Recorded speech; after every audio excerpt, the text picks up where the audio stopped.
यहाँ पर उपस्थित guest of honour doctor Virendra Singh sir, GSTS team को बहुत बहुत धन्यवाद देना चाहूंगी, जिन्होंने हमें एक प्लेटफॉर्म दिया अपनी बात सबके सामने रखने का। मेरा नाम रत्ना गुज्जर है। मैं आत्माराम सनातन धर्म महाविद्यालय के राजनीति विज्ञान विशेष प्रथम वर्ष की छात्रा हूँ और आप सबके सामने आज डिकोडिंग एमएसपी पर अपने व्यूज रखना चाहती हूँ। तो किसी भी प्रकार की त्रुटि होने पर क्षमा करें। MSP in pre and post independence, इसके अंदर मैं अपनी जो पूरी बात है वो कुछ पॉइंट्स में पहले अपना ऑब्जेक्टिव बताना चाहूंगी कि कैसे मैं अपनी सारी बात बताने जा रही हूँ। तो सबसे पहले हम इंट्रोडक्शन पर ध्यान देंगे, फिर देखेंगे कि एमएसपी क्या है, एमएसपी का एवोल्यूशन कैसे हुआ, सीएसीपी क्या है, प्री ब्रिटिश एरा में एग्रीकल्चर कैसी थी, कॉलोनियल पीरियड में एग्रीकल्चर कैसी थी और इंडिपेंडेंस के बाद में एग्रीकल्चर कैसी थी। इसके बाद हम देखेंगे कि जो करंट सिचुएशन कैसी है एमएसपी की, स्वामीनाथन कमीशन क्या है और किसानों पर एमएसपी का क्या प्रभाव पड़ा है, एमएसपी को क्या क्या चैलेंजेस फेस किए गए हैं। और हमारी पूरे जो टॉक है उसका मेन ऑब्जेक्टिव भी यही रहेगा, इन सब चीजों को समझना कि एमएसपी ने कैसे इम्पैक्ट किया है हमारे फार्मर्स को और कैसे ग्रीन रेवोल्यूशन के टाइम पे जब हमारी आर्थिक स्थिति बहुत ज्यादा खराब हो गई थी, उस वक्त कैसे एमएसपी ने फार्मर प्रोड्यूस को बढ़ाने में हेल्प की। सबसे पहले जब हम इंट्रोडक्शन की बात करते हैं तो हमें देखना होगा कि भारत एक कृषि प्रधान देश है और हम देखते हैं कि प्राचीन काल से जो हम कृषि करते आ रहे हैं, उस कृषि के अंदर सबसे ज्यादा हमारा इम्पैक्ट होता है क्लाइमेट का, सोइल का, वेजिटेशन का और एग्रो इकोसिस्टम कैसा है। क्योंकि प्राचीन काल से जो पुराने हमारे औजार हैं उनका उपयोग करते आए हैं और उसी के माध्यम से हम आगे अपना काम, अपनी जो आवश्यकताएं हैं उनकी पूर्ति। MSP in pre and post independence की हम बात कर रहे थे। इसके अंदर हम देखेंगे कि किस तरीके से हम अपना, जो मेरा मेन ऑब्जेक्टिव होगा वो ये समझाने का रहेगा कि एमएसपी क्या है, इसका एवोल्यूशन कैसे हुआ, सीएसीपी क्या है, प्री ब्रिटिश एरा में एग्रीकल्चर कैसे थी, ब्रिटिशर्स के टाइम पे एग्रीकल्चर कैसी थी, इंडिपेंडेंस के बाद में एग्रीकल्चर कैसी रही है, अब वर्तमान में करंट सिचुएशन क्या है एमएसपी की। इसने इसके आगे हम देखते हैं कि स्वामीनाथन कमीशन क्या है, impact of MSP on farmers क्या है और एमएसपी को क्या क्या चैलेंजेस फेस किए जाने पड़े हैं, इन सब की आज हम बात करेंगे। सबसे पहले जब हम इंट्रोडक्शन देखते हैं तो इंट्रोडक्शन में बात करते हैं कि भारत एक कृषि प्रधान देश है और इसकी आधी से अधिक जनसंख्या कृषि में संलग्न है। और हमारा प्राचीन काल से हम देखते हैं कि ज्यादा से ज्यादा जो जनसंख्या है वो कृषि ही करती आ रही है और मेन क्रियाकलाप है हमारा। तो मेनली ये इम्पैक्ट होती है क्लाइमेट से, सॉइल से, वेजिटेशन से, एग्रो इकोसिस्टम से, इन सब से हमारी जो कृषि है वो इम्पैक्ट होती है। और जो हमारी लाइवलीहुड है इसका जो मेन सोर्स है वो भी एग्रीकल्चर ही है। अब हम बात करते हैं एमएसपी क्या है। एमएसपी भारत सरकार द्वारा किसानों को एक सुरक्षा दी जाती है, जिसमें किसानों को पहले से सांत्वना होती है कि जिस फसल को वो उगा रहे हैं वो एक सही दाम पर भारत सरकार खरीदेगी और उनका उन्हें फायदा होगा। हम देखते हैं कि एमएसपी तब फिक्स की जाती है जब एक फसल की बुआई होती है।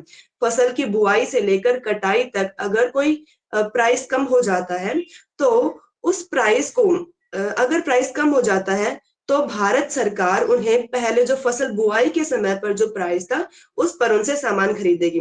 ये सीएसीपी यानी कि commission for agriculture cost and price के द्वारा फिक्स की जाती है, जो कि भारत सरकार, जो सेंट्रल गवर्नमेंट का एक पार्ट है। अब देखते हैं कि इसका एवोल्यूशन कैसे हुआ है। जब 1960s में ग्रीन रेवोल्यूशन आया था, उससे पहले भारत की आर्थिक स्थिति बहुत खराब थी।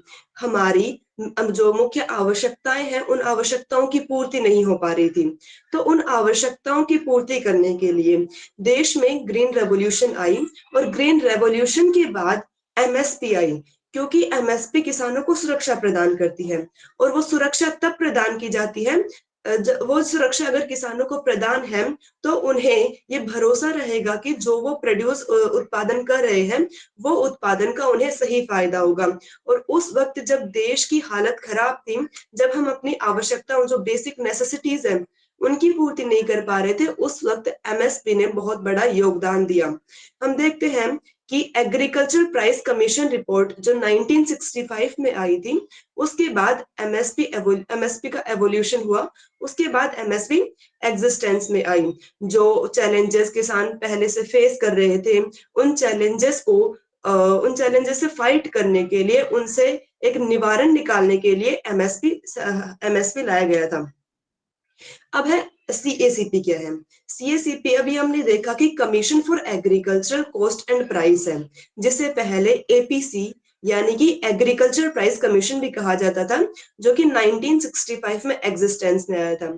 इसके अंदर एक चेयरमैन, एक मेंबर सेक्रेटरी, एक ऑफिशियल मेंबर और 2 अनऑफिशियल मेंबर होते हैं, जो कि डिमांड और सप्लाई, इनपुट प्राइस में जो चेंजेस हो रहे हैं, इंटरनेशनल प्राइस सिचुएशन क्या है और कॉस्ट ऑफ प्रोडक्शन है, इनके हिसाब से इन सब चीजों को देखने के बाद एमएसपी के लिए एक प्राइस फिक्स करते हैं, जिसके हिसाब से जो भी हम फसल है उसको बेच सकते हैं। अब देखना है कि जो प्री ब्रिटिश एरा है, यानी कि ब्रिटिशर्स के भारत आने से पहले हमारी सिचुएशन क्या थी, हम कैसे अपनी आवश्यकताओं की पूर्ति कर रहे थे। तो हमने अभी देखा कि भारत एक कृषि प्रधान देश रहा है और यहाँ पर आधे से ज्यादा जनसंख्या कृषि पर निर्भर रही है। और उस समय कोई ज्यादा टेक्नोलॉजीज नहीं थी, इरिगेशन फैसिलिटीज नहीं थी जो हमें बढ़ावा दे सकते थे। जो एग्रीकल्चर है उससे हमें इतना फायदा हो रहा था कि हमारी जो बेसिक नेसेसिटीज है वो पूरी हो रही है, हमें किसी दूसरे के ऊपर डिपेंडेंट नहीं होना पड़ रहा था और हम सेल्फ सस्टेनिंग थे। यानी कि ब्रिटिशर्स के आने से पहले हमें किसी और के ऊपर निर्भर नहीं रहना पड़ रहा था। जो भी मार्केट प्राइस यानी कि जो भी परचेज कर रहे हैं या फिर कंज्यूम कर रहे हैं, वो डायरेक्टली होता था, किसी बिचौले का उसके अंदर हाथ नहीं होता था। और उससे पहले स्टारवेशन, फेमाइन जैसी स्थिति नहीं देखी गई थी, क्योंकि हमने फूड क्रॉप पर ज्यादा ध्यान दिया था, कैश क्रॉप पर कम ध्यान दिया और फूड क्रॉप पर ज्यादा ध्यान दिया, ताकि हमारी जो आवश्यकताएं हैं वो हमारी और समाज की आवश्यकताएं पूर्ति हो सके, ताकि हम ताकि आवश्यकताओं की पूर्ति होने के बाद हम बाकी चीजों पर ध्यान दे सकें। लेकिन जब से ब्रिटिशर्स भारत में आए, तब से उन्होंने इस पूरी स्थिति को बदल दिया, क्योंकि हमने अभी देखा कि ब्रिटिशर्स के आने से पहले हमने फूड क्रॉप पर ज्यादा ध्यान दिया था, लेकिन ब्रिटिशर्स के आने के बाद कैश क्रॉप पर ज्यादा ध्यान दिया गया। जो हम खाद्यान्न की चीजों का उत्पादन कर रहे थे, वो अब सारा ध्यान कैश क्रॉप्स पर दिया जाने लगा, उनके उत्पादन पर ज्यादा ध्यान दिया जाने लगा, जिसकी वजह से क्या हुआ कि लोगों को जो भोजन की आवश्यकता थी, वो आवश्यकता पूर्ण नहीं हो पा रही थी। जो फूड क्रॉप्स पहले उगाए जा रहे थे, उनकी मात्रा बहुत कम हो गई थी, जिसकी वजह से हम देख सकते हैं कि जो किसान वहां काम करने वाले थे, जिन्होंने वहां अपना पूरा कंट्रीब्यूशन दिया, उस खेती को बढ़ावा देने में अपना पूरी हिम्मत लगाई, उन किसानों को माल न्यूट्रिशन और प्रोटीन की कमी उनके भोजन में ये सब देखी गई है। और फेमाइन, स्टारवेशन जैसे स्थिति भी देखी गई है कि लोगों की आवश्यकताओं की पूर्ति नहीं हो पा रही थी। लोग, जो ब्रिटिशर्स है, उनसे दबाए जा रहे थे। जो जमींदार थे, जो ब्रिटिशर्स थे, वो एक्सप्लॉइट करने का काम कर रहे थे, जो पीजेंट्स है उनको एक्सप्लॉइट करने का काम कर रहे थे। तो उस समय पे जो देश के किसान थे, उन्होंने बहुत सारी समस्याओं का सामना किया, बहुत उन्हें एक्सप्लॉइट किया गया, किसानों को दबाया गया। इसके बाद हम देखते हैं कि इकोनॉमिक इम्पैक्ट क्या था, कि जब हम बात करते हैं ब्रिटिशर्स के इंडिया में आने का, तो जब वो इंडिया में आए तो उन्होंने बहुत सारे चेंजेस किए, जिसमें एक चेंज था एग्रीकल्चर का। उसके बाद देखा जाता है कि उन्होंने ड्रेन ऑफ वेल्थ किया, जैसे कि दादा भाई नौरोजी कहते हैं कि ब्रिटिशर्स ने इंडिया का ड्रेन ऑफ वेल्थ किया, यानी कि यहाँ की बहुत सारे जो पैसे थे, जो वेल्थ थे, वो सब ब्रिटेन ले गए और बहुत सारे माध्यमों से वो ये चीजें ब्रिटेन लेके गए हैं। जैसे कि देखा जाता है कि जब इंडस्ट्रियल रेवोल्यूशन आया था, उससे पहले जो भारत में जो कच्चे माल का उत्पादन होता था वो ब्रिटेन भेजा जाता था और वहीं पर सारा सामान बनाया जाता था, और जो कच्चा सामान हमें से खरीदा जाता था उसको दुगने तिगने दामों में हमें बेचा जाता था। पहली चीज ये है। उसके बाद देखा जाता है कि जमींदारी, रैयतवाड़ी, महालवाड़ी सिस्टम आता है, जिसने पीजेंट्स को सबसे ज्यादा एक्सप्लॉइट करने का काम किया। देखा जाता है कि जब जमींदारी सिस्टम आया, जब रैयतवाड़ी सिस्टम आया, तो उस वक्त किसानों की हालत बहुत ज्यादा खराब कर दी गई थी, क्योंकि किसानों को एक निश्चित उनकी फसल का, उनकी भूमि में जो निश्चित मांग ब्रिटिशर्स की होती थी उसके हिसाब से उन्हें हिस्सा देना पड़ता था, जिससे क्या होता था कि ब्रिटिशर्स की मांग धीरे धीरे बढ़ती जाती थी, और जो किसान फसल उगा रहे हैं, जो अपनी सारी मेहनत उसमें लगा रहे हैं, उन किसानों को कोई भी फायदा नहीं हो पाता था, जबकि उन्हें वो किसान कर्ज में डूबते जाते थे, क्योंकि उन्हें अपनी फसल को अपनी फसल के लिए, बीज के लिए, बुआई के लिए पैसे की जरूरत होती थी, और उनके पास इतना ज्यादा उत्पादन बचता ही नहीं था कि वो पैसा रख सके ताकि बीज बुआई का काम खुद कर सके। इसलिए उन्हें लैंड रेवेन्यू के लिए किसी जमींदार के पास या किसी और के पास जाना पड़ता था, जिसकी वजह से वो दुगने तिगने इंटरेस्ट में उनको ब्याज देते थे, और फिर बाद में जो किसान है वो पूरी उम्र उस ब्याज के तले दबा जाता था, और वो सारी अपनी जिंदगी है उसी ब्याज को पूरा करने में निकाल देता था। आगे बात करते हैं हम री इंडस्ट्रियलाइजेशन का। जब हम देखते हैं कि भारत पहले ब्रिटिशर्स के आने से पहले हम सेल्फ सफिशिएंट थे, हम इंडिपेंडेंट थे, उस वक्त हमने फूड क्रॉप्स पर ज्यादा ध्यान दिया था, लेकिन एक तरफ हमने कैश क्रॉप्स को भी बढ़ावा दिया था। जो बड़े किसान थे उन्होंने फूड क्रॉप्स के साथ साथ कैश क्रॉप को बढ़ावा दिया था, जिसकी वजह से हम देखते हैं कि हमारे देश की मलमल और जो कॉटन क्लॉथ्स है वो बहुत ज्यादा विश्व प्रसिद्ध थे, और वो पूरे विश्व में उनकी डिमांड्स बहुत ज्यादा थी। और यहाँ से जो हमारी इंडस्ट्री थी, जो छोटी छोटी इंडस्ट्री थी, वो उनको बढ़ावा मिल रहा था। लेकिन ब्रिटिशर्स जब भारत में आए तो उन्होंने हमारा ज्यादातर जो रॉ मटेरियल था वो ब्रिटेन ले गए, और जब इंडस्ट्रियल रेवोल्यूशन आया उसके बाद वो यहीं पर इंडस्ट्रीज उन्होंने लगाई, और जो भारत के नाम पर जो इंडस्ट्रीज, हमारी छोटी छोटी इंडस्ट्रीज चल रही थी, उनको तो इन्होंने दबा दिया और अपनी इंडस्ट्रीज को बढ़ावा दिया। उसके बाद देखते हैं कि डेवलपमेंट ऑफ रेलवेज। जो ब्रिटिशर्स हैं उन्होंने रेलवे को बढ़ाया, और उससे जो भारतीय लोग हैं उनका फायदा नहीं हुआ, बल्कि ब्रिटिशर्स को ज्यादा फायदा हुआ, क्योंकि इंडस्ट्रियल रेवोल्यूशन के बाद जितना ज्यादा जो सामान भारत ला सकते थे और भारत से जितना ज्यादा सामान बाहर ले जा सकते थे, उससे उन्हें ज्यादा फायदा हुआ था। तो इससे इकोनॉमिक इम्पैक्ट बहुत बुरा पड़ा। एग्रीकल्चर जो हमारी है उसको बहुत ज्यादा नुकसान हुआ, क्योंकि जिस समय हम देखते हैं कि ब्रिटिशर्स के आने के बाद बहुत ज्यादा अकाल, सूखे जैसी स्थिति भी देखी गई, क्योंकि उन्होंने एग्रीकल्चर पर ध्यान नहीं दिया।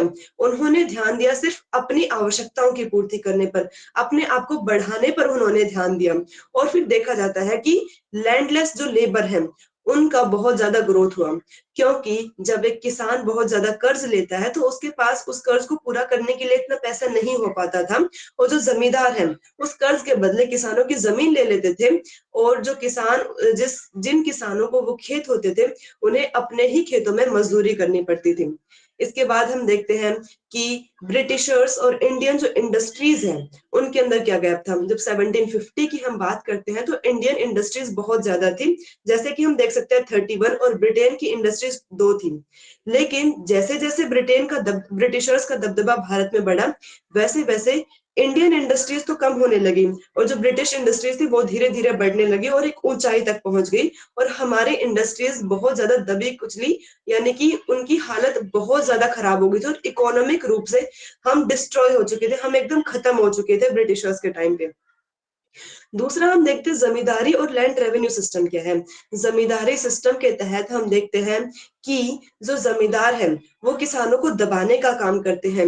वो चाहते हैं कि ज्यादा से ज्यादा हमारा फायदा हो सके, क्योंकि जमींदारी सिस्टम एक हायरार्किकल सिस्टम को दिखाता है, जिसके अंदर सबसे ऊपर ब्रिटिश गवर्नमेंट होती है, उसके बाद जमींदार होते हैं, और उसके बाद पीजेंट्स होते हैं। यानी कि जो ब्रिटिशर्स है वो चाहेंगे कि हमें ज्यादा से ज्यादा फायदा हो, तो जो जमींदार है वो पीजेंट से ज्यादा लेगा, फिर जो पीजेंट से ज्यादा लिया है उसके अंदर अपना मुनाफा देखने के बाद वो ब्रिटिशर्स को भेजेगा। यानी कि जो जमींदारी सिस्टम था, ये पूरी तरीके से किसानों को एक्सप्लॉइट करने का एक सिस्टम था, उनको दबाने का एक सिस्टम था, जो कि हमारे जो पीजेंट्स हैं उनको उन्होंने उनकी एक हालत बहुत खराब कर दी थी। उसके बाद लैंड रेवेन्यू सिस्टम है। लैंड रेवेन्यू सिस्टम में जो जमींदार हैं, जिन्होंने ज्यादा से ज्यादा किसानों को कर्ज दिया है, उस कर्ज के बदले वो क्या करते हैं, किसानों से उनकी जमीन ले लेते हैं और उन किसानों को उन्हीं के खेतों पर काम करने के लिए, मजदूरी करने के लिए मजबूर कर देते हैं। ये जमींदारी सिस्टम है जिसके अंदर ब्रिटिशर सबसे ऊपर आते हैं, फिर जमींदार आते हैं, फिर पीजेंट्स आते हैं। और दूसरा लैंड रेवेन्यू सिस्टम है जिसके अंदर परमानेंट सेटलमेंट, रैयतवाड़ी सेटलमेंट और महारवाड़ी सिस्टम को हम देखते हैं, जो कि पूर्ण रूप से हम देखें तो जो हमारे पीजेंट्स हैं उनको एक्सप्लॉइट करने का काम करता है, पीजेंट्स को ज्यादा से ज्यादा दबाने का काम करता है। अब देखते हैं कि स्वदेशी मूवमेंट का जो हमारे फार्मर जो खेती है उसके अंदर कैसे प्रभाव पड़ा। स्वदेशी मूवमेंट मेनली 20th सेंचुरी में आया था, और उस वक्त इस मूवमेंट में क्या हुआ था कि हमने बॉयकॉट किया था जो इंपोर्टेड गुड्स थे, जो बाहर से सामान आ रहे थे, हमने उनको बॉयकॉट किया और उनको जला दिया था। तो जब हम बाहर से कोई सामान नहीं ले रहे हैं तो उसके लिए सबसे जरूरी होगा कि हम अपने घर पर, अपने जो मेन रेजिडेंट एरिया वहां पर सामान बनाएं, और उसके अंदर मेन रोल प्ले किया था एग्रीकल्चर ने। क्योंकि जब हम बात करते हैं खादी वस्त्र की, बात करते हैं सूती वस्त्र की, तो उसके अंदर मेन रोल प्ले करता है हमारी एग्रीकल्चर। अगर हम हमारी डोमेस्टिक लाइफ में छोटी छोटी चीजों की बात करें, उसके अंदर अगर हम इम्पोर्टेड सामान नहीं खरीद रहे तो हमारी एग्रीकल्चर रिलेटेड जो चीजें हैं वही ज्यादा उसके अंदर लाभदायक होंगी। और ओवरऑल इसके अंदर यही कहना चाहेंगे कि जो स्वदेशी मूवमेंट था उसमें एग्रीकल्चर का एक इम्पोर्टेंट रोल था, जिसने स्वदेशी मूवमेंट को बढ़ाने का काम किया। क्योंकि अगर एग्रीकल्चर सिस्टम, एग्रीकल्चर प्रोडक्ट्स की हम इतनी मदद नहीं लेते तो स्वदेशी मूवमेंट कहें तो पूर्ण रूप से सफल ही नहीं हो पाता। अब देखते हैं कि एग्री इंडिपेंडेंस के बाद में हमारी एग्रीकल्चर की स्थिति कैसी रही। हमने अभी देखा कि 1966 में ग्रीन रेवोल्यूशन आई थी, उसके बाद एमएसपी का प्रावधान आया, यानी कि एमएसपी एग्जिस्टेंस में आई 1966 और 67 में। ये department of agriculture, cooperation and farmer welfare के द्वारा फार्मर वेलफेयर का एक पार्ट है, जो कि किसानों के वेलफेयर की बात करता है, जो कि बात करता है किसानों को सुरक्षा देने की, किसानों को बढ़ावा देने की। क्योंकि उस समय हमने देखा कि हमारी आर्थिक स्थिति खराब थी, हम अपनी बेसिक नेसेसिटीज को पूरी नहीं कर पा रहे थे, अपने देश में भुखमरी की स्थिति पैदा हो रही थी, और उस भुखमरी की स्थिति से निवारण के लिए एमएसपी एग्जिस्टेंस में आई थी। लेकिन जैसे जैसे एमएसपी एग्जिस्टेंस में आई, इसने किसानों को सुरक्षा प्रदान की, किसानों को लोन दिया, किसानों को एक प्लेटफॉर्म दिया खेती कर कर अपने आप को आगे बढ़ाने का। तो जैसे जैसे किसानों को एक सुरक्षा मिली, किसानों को सुरक्षा मिली, तो उन्होंने अपने आप को आगे बढ़ाने का प्रयास किया, उन्होंने गवर्नमेंट की हेल्प करने की भी कोशिश की। जिसके बाद हम देखते हैं कि उस समय तो हम सेल्फ सफिशिएंट हुए, उस समय तो हमने अपनी आवश्यकताओं की पूर्ति की, और एमएसपी की बदौलत आज हम देख सकते हैं कि हम अपनी आवश्यकताओं की पूर्ति करने के साथ साथ देश में बहुत जगहों पर हम एक्सपोर्ट भी कर रहे हैं अनाज का। और उस वक्त मेनली जो ग्रीन रेवोल्यूशन थी वो पंजाब, हरियाणा और पश्चिमी उत्तर प्रदेश में आई थी, और उसी समय वहां पर जो किसान थे उन किसानों को एमएसपी का ज्यादा फायदा मिला था। और एमएसपी का ज्यादा फायदा मिलने की वजह से, वहां पर अच्छे पानी की सुविधा होने की वजह से और फर्टाइल लैंड होने की वजह से उन किसानों ने ज्यादा से ज्यादा अपना इन्वॉल्व हुए देश में प्रोडक्शन, अनाज के प्रोडक्शन को बढ़ाने में। इसके बाद हम देखते हैं कि अब हम वर्तमान समय की बात करते हैं कि जो 2020-21 में जो फार्मर प्रोटेस्ट हुआ था, उस प्रोटेस्ट के कारण क्या है। तो 3 जो फार्म बिल है, उस वक्त भारत सरकार के द्वारा 3 फार्म बिल लाए गए थे, और वो बिल थे जिनमें पहला बिल है farmers produce trade and commerce promotion and facilitation bill, दूसरा है farmers empowerment and protection agreement of price assurance and farm service bill, और तीसरा है असेंशियल कमोडिटीज अमेंडमेंट बिल। जब हम इन बिल को देखते हैं तो हमें पता चलता है कि मेनली तो ये बिल जो किसान है उनके बढ़ावा देने के लिए आए थे, लेकिन जब किसान इनसे खुश नहीं हुए, तो भारत सरकार ने इन बिल को वापस ले लिया, क्योंकि इसके अंदर कुछ अच्छाइयों के साथ-साथ कुछ कमियाँ भी थी जो किसानों को पसंद नहीं आई, जिस वजह से भारत सरकार ने इन बिल को वापस ले लिया, इन्हें लागू नहीं किया। जब हम बात करते हैं करंट सिचुएशन में जो अभी 2024 में प्रोटेस्ट हो रहा है, उस प्रोटेस्ट का मेन कारण क्या है कि जो पंजाब हरियाणा के किसान हैं वो दिल्ली में आ रहे हैं और दिल्ली चलो का नारा देते हैं। वो कहते हैं कि जो एमएसपी है उसको लीगलाइज करना चाहिए स्वामीनाथन कमीशन की रिकमेंडेशन पर। और इसके अंदर जब हम मेन लीडर्स की बात करते हैं कि कौन-कौन से लीडर्स इसके अंदर इन्वॉल्व हैं, तो देखा जाता है कि किसान मजदूर मोर्चा, संयुक्त किसान मोर्चा के तहत 250 ऐसी पॉलिटिकल और नॉन पॉलिटिकल पार्टीज हैं जो किसानों की हेल्प करने के लिए वहां पर खड़ी हैं। उसके बाद देखा देखा जाता है कि स्वामीनाथन कमीशन क्या है। स्वामीनाथन कमीशन की हम बात करते हैं तो ये 18 नवंबर 2004 को जो प्रोफेसर एम एस स्वामीनाथन है, उन्होंने 5 रिपोर्ट सबमिट की थी। उस रिपोर्ट्स में वो बताते हैं कि किसानों को फायदा मिलना चाहिए, जो अगर वो खेती कर रहे हैं तो उसके अंदर उन्हें फायदा मिलना चाहिए। जैसे कि हम बात करते हैं कि जो किसान प्रोडक्शन कर रहे हैं उसके अंदर जितने भी उनकी कॉस्ट लगी है, चाहे वो उनकी लेबर हो, चाहे उनके फर्टिलाइजर, पेस्टिसाइड्स, सीड्स के लिए जो भी उनका पैसा लगा है, उससे 50% ज्यादा उन्हें मिलना चाहिए, ताकि किसान अपने आप को उस चीज में लगाए रखे। और जो स्वामीनाथन कमीशन रिपोर्ट है वो ये बताती है कि जो रिकमेंडेशन है उसके अंदर बहुत सारे रिफॉर्म्स आने चाहिए जो किसानों को बढ़ावा दे सके, किसानों को एक हेल्प कर सके कि वो अपने आप को आगे अपनी एक आगे बढ़ा सके, जिसके अंदर लैंड रिफॉर्म आता है, इरिगेशन रिफॉर्म आता है, जो बताता है कि जो क्रेडिट और क्रॉप इंश्योरेंस है उसको कैसे करें, अफोर्डेबल हेल्थ इंश्योरेंस की बात करता है फार्मर्स की। जो अब वर्तमान में जो प्रोटेस्ट हो रहा है, इसका मेन कारण यही है कि जो किसान हैं वो चाहते हैं कि हमें एमएसपी को लीगलाइज चाहिए, यानी कि एमएसपी को लीगलाइज करना चाहिए, और वो लीगलाइज होनी चाहिए स्वामीनाथन कमीशन के हिसाब से। जो स्वामीनाथन कमीशन रिपोर्ट है वो किसानों को प्रोत्साहित करने का काम करती है। और प्रोत्साहित करने का काम कैसे करती है कि वो बताती है कि किसानों को ज्यादा से ज्यादा मुआवजा मिलना चाहिए, किसानों के लिए ज्यादा से ज्यादा रिफॉर्म्स होने चाहिए, चाहे वो लैंड रिफॉर्म हो, चाहे वो इरिगेशन रिफॉर्म हो, और चाहे उनके लिए हेल्थ इंश्योरेंस हो। ऐसी उनके लिए अलग अलग स्कीम्स लेके आनी चाहिए जो कि किसानों को बढ़ावा देने का काम करें। और उनका जो भी कॉस्ट आ रहा है, जितना भी उनका खर्चा लगा है, उससे 50% ज्यादा उन्हें मुआवजा मिलना चाहिए, ऐसे स्वामीनाथन कमीशन रिपोर्ट बात करती है। अब हम बात करते हैं करंट एमएसपी डिजाइन की, यानी कि कितनी क्रॉप्स एमएसपी के अंदर आती है। तो मेनली जब हम बात करते हैं तो 22 प्लस एक क्रॉप की बात होती है कि 22 क्रॉप को मिलाकर एक शुगर केन एमएसपी के अंडर आती है, जिसके अंदर 14 क्रॉप आती है, खरीफ क्रॉप है, 6 रबी क्रॉप है, और 2 अदर कमर्शियल क्रॉप भी आती है, जिसके अंदर सीरियल्स, पल्सेस, ऑयल सीड और रॉ कॉटन, रॉ जूट, कोपरा आदि आते हैं। जो एक क्रॉप्स हैं इनको मेनली एमएसपी में काउंट किया जाता है। लेकिन जब हम बात करते हैं कि कौन कौन सी क्रॉप्स को सही में इससे फायदा मिल रहा है, तो इसके अंदर देखा जाता है कि जो गेहूं और चावल है उसको मेनली फायदा मिल रहा है एमएसपी में, बाकी जो फसलें उन्हें इतना फायदा नहीं मिल पा रहा है। अब हम बात करते हैं कि अभी थोड़े समय पहले फरवरी मार्च में आबू धाबी में जो डब्ल्यूटीओ की मिनिस्ट्रियल कॉन्फ्रेंस हुई थी, उसके अंदर जो भारत है उसे क्रिटिसाइज किया गया था। उसमें बताते हैं कि भारत जो बहुत ज्यादा सब्सिडीज देता है अपने फार्मर्स को, एमएसपी के तहत जो सब्सिडीज देता है वो जो वर्ल्ड व्यू है उसके अंदर सही नहीं है। यानी कि जब हम बात करते हैं डब्ल्यूटीओ में, तो डब्ल्यूटीओ में सभी कंट्रीज को बराबर होना चाहिए, उनमें किसानों को भी बराबर हक मिलना चाहिए।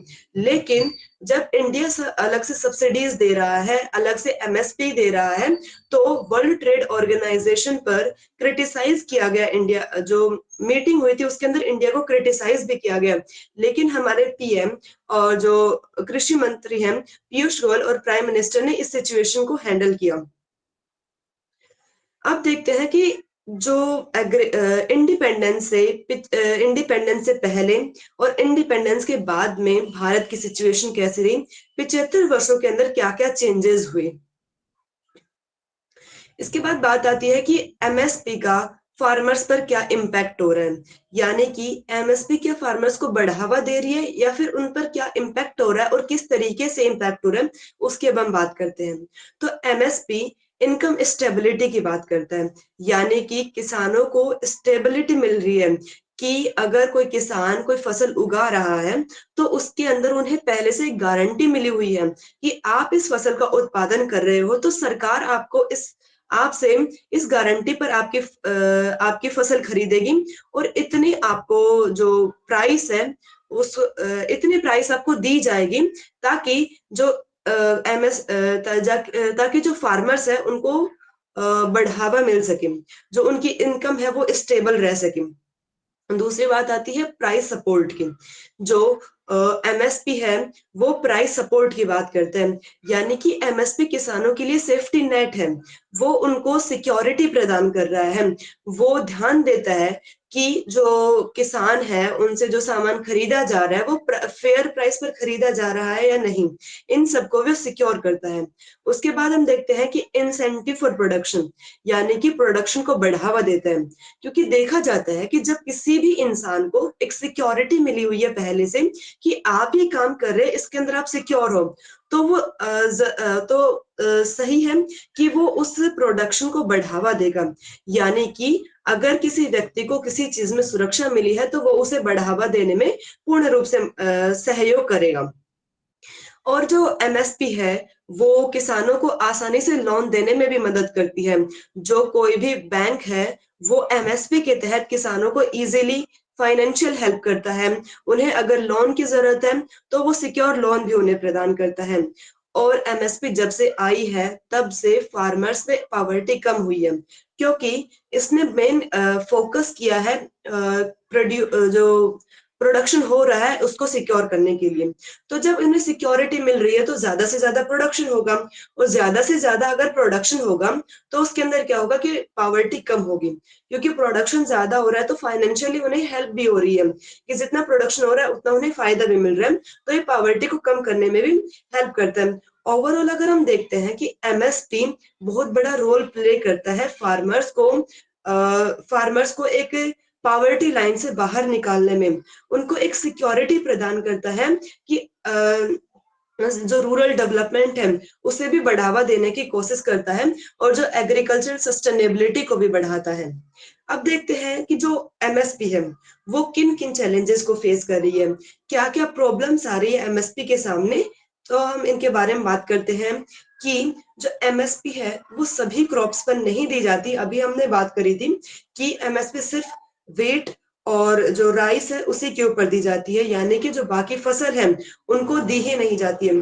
और जो एमएसपी मेनली कहाँ दी जाती है, पंजाब, हरियाणा और पश्चिमी उत्तर प्रदेश वाले रीजन में ज्यादा दी जाती है। तो हमने देखा इंडिपेंडेंस के बाद से आज तक ज्यादा से ज्यादा गेहूं और चावल का उत्पादन पंजाब हरियाणा में हुआ है। उससे वहां पर बहुत ज्यादा एनवायरमेंटल समस्याएं देखी गई हैं। देखा जाता है कि जहां सबसे बहुत ज्यादा पानी हुआ करता था पंजाब हरियाणा में, वहां पर पानी का लेवल धीरे धीरे नीचे आने लगा है। वहां पर इन गेहूं और चावल की खेती को बढ़ावा देने के लिए ज्यादा से ज्यादा पानी का उपयोग किया जाने लगा, जिससे कि देखा जाता है सैलिनिटी बहुत ज्यादा बढ़ गई है। ज्यादा पेस्टिसाइड, ज्यादा फर्टिलाइजर्स का यूज करने की वजह से जो लैंड पहले बहुत फर्टाइल हुआ करती थी उस लैंड का डिजर्टिफिकेशन होने लगा है आज के टाइम पर। दूसरा हम देखते हैं कि जो एमएसपी है गवर्नमेंट को फिजिकल बर्डन, एमएसपी की वजह से गवर्नमेंट को बर्डन होता है, यानी कि एमएसपी किसानों को तो फायदा पहुंचा रही है लेकिन इससे जो गवर्नमेंट है उस पर एक बर्डन क्रिएट हो रहा है, क्योंकि वो किसानों को एक सिक्योरिटी दे रही है। जितनी उनके जो प्रोड्यूसर्स है, जो उनकी मार्केट में प्राइस रेट है उससे ज्यादा अगर किसानों को दे रही है तो कहीं ना कहीं हम देखते हैं कि एमएसपी से गवर्नमेंट को थोड़ा नुकसान हो रहा है। दूसरा हम देखते हैं कि जो एमएसपी है उसमें एपीएमसी जो मंडी है वो सामान खरीदती है। लेकिन यहाँ पर देखने की बात ये है कि एपीएमसी जो मंडीज हैं उनके अंदर स्टोरेज और मेंटेनेंस इतनी अच्छी है ही नहीं कि वो सारी चीजों जो सारे किसान जो फसल लेके आ रहे हैं उन फसल को खरीद सके। उनके पास स्टोरेज कम होने की वजह से बहुत बार ऐसा भी देखा गया है कि जो ज्यादातर अनाज है वो खराब हो जाता है, जो किसी यूज का भी नहीं रह पाता है। और देखते हैं कि जो एमएसपी है इसका सिर्फ बड़े किसानों को फायदा हो पा रहा है, ना कि छोटे किसानों को। एक रिपोर्ट बताती है कि हमारे देश में 44% किसानों को पता ही नहीं है कि एमएसपी क्या होती है, क्योंकि जो कि गरीब किसान है, जो किसान ज्यादातर मंडी में पहुंच ही नहीं पाते अपनी फसल को लेकर, उन्हें पता ही नहीं है कि एमएसपी क्या है, क्या उन्हें फायदा मिल सकता है इससे। लेकिन जो बड़े किसान हैं उनको एमएसपी का ज्यादा फायदा मिलता है, क्योंकि वहां पर देखा जाता है कि जो एपीएमसी मंडी है वहां पर बहुत ज्यादा करप्शन है, वहां पर बार्गेनिंग जैसी ये चीजें देखी जाती हैं। तो अगर कोई छोटा किसान है, उसे एमएसपी के बारे में पता है कि एमएसपी क्या है, वो अपना सामान लेकर एपीएमसी मंडी में जाता है तो वो अपना सामान सही तरीके से नहीं बेच पाता है, क्योंकि अगर वहां पर जाने के बाद उन्हें जो मंडी वाले हैं, जो बिचौलिए जिन्हें हम कहते हैं, हड़तिया जिन्हें कहते हैं, वो वहां पर अपना फायदा उठाने की कोशिश करते हैं। वो किसानों को बार बार घुमाते रहते हैं, तो कभी वो कोई बहाना बनाते हैं जैसे कि स्टोरेज नहीं है, कभी कुछ और तो कभी कुछ और बहाने बनाते रहते हैं, जिसकी वजह से किसान बार बार आ रहा है जा रहा है। तो इसके अंदर जो छोटे किसान हैं वो इन सब झंझट से छुटकारा पाने के लिए ज्यादातर यही करते हैं कि अपने घर पर जो प्राइवेट कंपनीज आती हैं उन्हें अपना सामान बेच देते हैं। जहां तक की बात है मंडी तक जाने की, तो वो उससे अवॉइड करते हैं मंडी तक जाना। तो इससे हम देखते हैं कि एक फायदा बड़े किसानों को ज्यादा फायदा होता है, ना कि इससे छोटे किसानों को फायदा हो पा रहा है। दूसरा हम देखते हैं कि इसके बाद में हम देखते हैं कि जो एनवायरमेंटल इम्पैक्ट इसका बहुत ज्यादा पड़ता है। हमने देखा कि सोइल डिप्लेशन होता है, एनवायरमेंटल डिग्रेडेशन होता है और वाटर स्कार्सिटी जैसी समस्याएं देखने को मिलती हैं। बस अंत में बस यही कहना चाहूंगी कि इंडिपेंडेंस से पहले भारत में एमएसपी नहीं थी, तो वहां पर जो ब्रिटिशर्स थे उन्होंने बहुत ज्यादा एक्सप्लॉइट किया फार्मर्स को, जो पीजेंट थे उन्हें बहुत ज्यादा एक्सप्लॉइट किया। उनके लिए कोई ऑर्गेनाइजेशन नहीं थी जो उन्हें सपोर्ट कर सके, जो फार्मर्स को एक सांत्वना दे सके, फार्मर्स को बता सके कि आपके लिए एक सिक्योरिटी है, आप अगर अपना प्रोडक्शन कर रहे हो तो सरकार आपको इकोनॉमिक रूप से हेल्प करेगी, ऐसा कोई प्रावधान नहीं था। जिससे कि किसानों को बहुत ज्यादा नुकसान झेलना पड़ता था, किसान सबसे ज्यादा एक्सप्लॉइट होते थे, किसानों को इतनी ज्यादा समस्याओं का सामना करना पड़ता था कि बहुत ज्यादा हम देखते हैं कि सुसाइड जैसे केस आए थे। किसान जब अपने कर्ज पूरा नहीं कर पा रहा है तो उन्हें सुसाइड करनी पड़ती थी, अंत में उनका यही ऑप्शन बचता था। लेकिन इंडिपेंडेंस के बाद में जब हरित क्रांति आई, ग्रीन रेवोल्यूशन आई, तो उसने किसानों को बढ़ावा देने का प्रयास किया, उसने किसानों को सिक्योरिटी दी, जिसके बाद जिसके बाद उस समय हमारी जो खराब स्थिति थी उस स्थिति को भी सुधारा, जनता की आवश्यकताओं को पूर्ति किया। और उसके बाद आज के समय में हम देखते हैं तो बहुत ज्यादा देखा जाता है कि हम एक्सपोर्ट में बहुत ज्यादा आगे निकल चुके हैं, अपनी आवश्यकताओं की पूर्ति करने के साथ साथ एक्सपोर्ट भी कर रहे हैं। और देखते हैं कि लेकिन एमएसपी को बहुत ज्यादा चैलेंजेस का सामना करना पड़ा है। उसकी वजह से देखा जाता है कि जो इनइक्वालिटी बहुत ज्यादा बढ़ी है, इनइक्वालिटी के साथ साथ एनवायरनमेंट को नुकसान हुआ है। लेकिन गवर्नमेंट को इसके अंदर कोशिश करनी चाहिए कि जितनी प्रॉब्लम्स हो रही है, जो चैलेंजेस फेस किए जा रहे हैं, उन चैलेंजेस को ज्यादा से ज्यादा उनका सॉल्यूशन निकाला जाए और जितना हो सके एग्रीकल्चर को बढ़ावा दिया जाए, मेनली सस्टेनेबल एग्रीकल्चर डेवलपमेंट पर ध्यान दिया जाए। इसी के साथ अपनी वाणी को विराम देना चाहूंगी। धन्यवाद। Thank you so much, Ratna. It was really a very power-packed talk, seriously. So we have some questions from our inquisitive listeners. So we would be taking them one by one. पहला प्रश्न है कि क्या सरकार किसानों के लिए बेहतर मूल्य प्राप्ति सुनिश्चित करने के लिए एमएसपी के साथ साथ वैकल्पिक तंत्रों का पता लगा रही है? Maybe एमएसपी किसानों को एक सिक्योरिटी प्रदान कर रही है कि जो किसान हैं उन्हें जो किसान है जिनको स्थिति पहले खराब, मेनली जो एमएसपी है वो 1960s में आई थी ग्रीन रेवोल्यूशन के समय पे, कि ग्रीन रेवोल्यूशन के समय पे कि जो किसान जो हमारे देश में स्थिति खराब थी उस स्थिति को सुधारने के लिए। लेकिन अभी देखा जा रहा है कि गवर्नमेंट कोशिश कर रही है कि ज्यादा से ज्यादा हो सके तो किसानों को फायदा हो सके। जैसा कि हमने देखा भी कि 2020-21 में जो किसान जो गवर्नमेंट है वो किसानों के लिए कुछ स्कीम्स, कुछ बिल लाने की कोशिश भी की थी, लेकिन कुछ कमियां होने की वजह से उस स्कीम को लागू नहीं किया गया, उस बिल को इम्प्लीमेंट नहीं किया गया। और कोशिश कर भी रही है सरकार की ज्यादा से ज्यादा हम किसानों की मदद कर सके ताकि हम अपने जो अपनी आवश्यकता है उनकी पूर्ति भी कर सके। और जैसे कि अभी देखा गया है कि हम मोटे अनाज पर ज्यादा फोकस कर रहे हैं, जो पहले हमने जो वीट और राइस पर ज्यादा फोकस किया था उसकी जगह पर आज मोटे अनाज पर ज्यादा फोकस किया जा रहा है। तो ये भी गवर्नमेंट की स्कीम के तहत ही आता है कि ज्यादा से ज्यादा किसानों को मुआवजा दिया जाए, ज्यादा से ज्यादा उन्हें मदद की जाए। Okay, so the next question is what initiatives are being undertaken to improve farmer awareness about MSP schemes and their rights? मतलब फार्मर अवेयरनेस को बढ़ाने के लिए कौन से इनिशिएटिव्स लिए जा रहे हैं? जी, हमें कुछ ऐसे कैंप्स लगाए जाने चाहिए जो किसानों को मदद कर सके।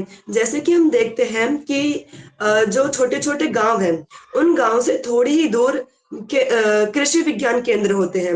उन कृषि विज्ञान केंद्र में किसानों को बुलाया जाना चाहिए, उनके साथ मीटिंग की जानी चाहिए, उनसे बातें की जानी चाहिए कि जो-जो नई स्कीम्स आ रही हैं, जो किसानों के लिए फ़ायदेमंद हैं, उनको बढ़ावा किस तरीके से दे सकें और किसानों की उसके अंदर राय भी ली जानी चाहिए कि क्या आपके लिए सही है, क्या आपको मददगार हो सकता है, उन सब के बारे में बात करें।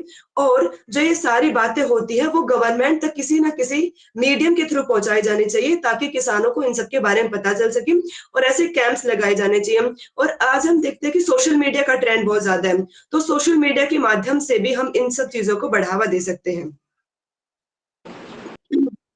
Okay Ratna, and the next question is न्यूनतम समर्थन मूल्यों को लेकर किसानों और सरकार के बीच जो वैचारिक टकराव है उन्हें कैसे दूर किया जा सकता है? अभी देखा जा रहा है कि जो एमएसपी के ऊपर सरकार और जनता के बीच में टकराव है, तो मेनली हमें जनता को समझाना चाहिए।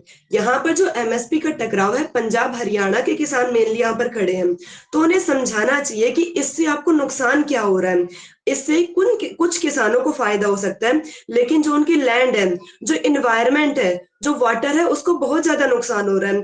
वहां पर जो एमएसपी की वजह से जितना ज्यादा वाटर लेवल था, वो वाटर लेवल कम हुआ है। सॉइल जो हम देख सकते हैं डेजर्टिफिकेशन बहुत ज्यादा हुआ है। तो किसानों को ये समझाना चाहिए, इसकी जगह पर कुछ उनके लिए ऐसी स्कीम्स लेकर आनी चाहिए जिसकी वजह से उन्हें एमएसपी की जगह पर कोई और फायदा मिल सके, वो ध्यान दे सके बाकी चीजों पर कि एमएसपी नहीं तो बाकी और जो चीजें हैं वो उनको फायदा पहुंचा रही है। तो ऐसी कुछ स्कीम्स लेके आनी चाहिए और किसानों के साथ बैठकर जो गवर्नमेंट है उनको बात भी करनी चाहिए कि आपकी प्रॉब्लम्स क्या है और गवर्नमेंट की प्रॉब्लम्स क्या है, इनको सॉल्यूशन करने का इनको कैसे सॉल्यूशन किया जा सकता है, इन सब के बारे में बात करने से एक बेहतर सॉल्यूशन निकाला जा सकता है। Okay, Ratna. Now the next question is from Mr. Abhash. He is asking, on one hand, you are saying that giving MSP is a burden for the government. On the other hand, you are saying that it is for farmers' benefit. So if a policy is made for someone who is benefiting from it, then how justified is it to see as a burden on the government?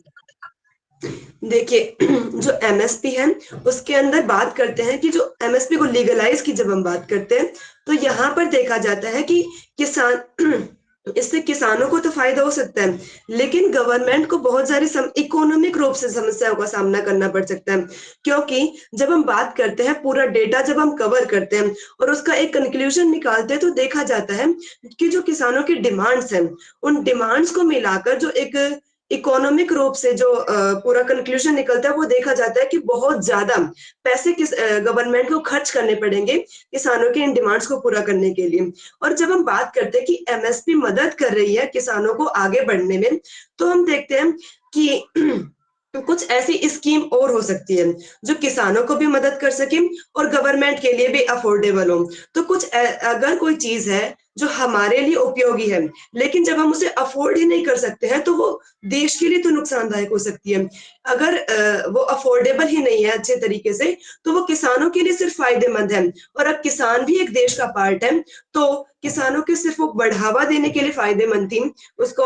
और main इसका जो use था वो 1960s में था, जब हम economic रूप से, जब हम अन्न के रूप में बहुत पिछड़ गए थे, उस वक्त इसकी जरूरत थी। तो बहुत सारी स्कीम्स ऐसी लाई जा सकती है जो गवर्नमेंट और किसान दोनों के लिए अफोर्डेबल हो और दोनों इसको मिलकर आगे बढ़ा सकें। Okay, Ratna. And the last question is from my side. Please tell us about your experience about the platform and with the team. मेरा मेरा ये एक्सपीरियंस बहुत अच्छा रहा। मैंने आप लोगों से बहुत ज्यादा सीखा।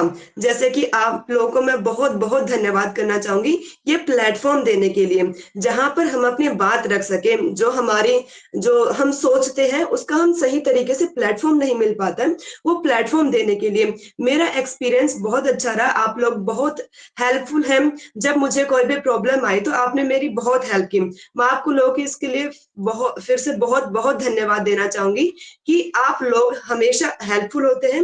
जो भी मुझे प्रॉब्लम आई, जैसे कि मुझे पहले वाली पीपीटी में पहले जो मेरी रिप्रेजेंटेशन थी उसके अंदर प्रॉब्लम थी, लेकिन आप लोगों ने मुझे बताया कि किस तरीके से मैं अपने व्यूज को प्रेजेंट कर सकती हूँ, किस तरीके से जो मैं सोच रही हूँ उसको दूसरे तरीके से मॉडिफाई करके प्रेजेंट कर सकती हूँ। तो ये मेरे लिए बहुत अच्छा था और बहुत अच्छा मैंने फील किया आप सबके साथ मिलके।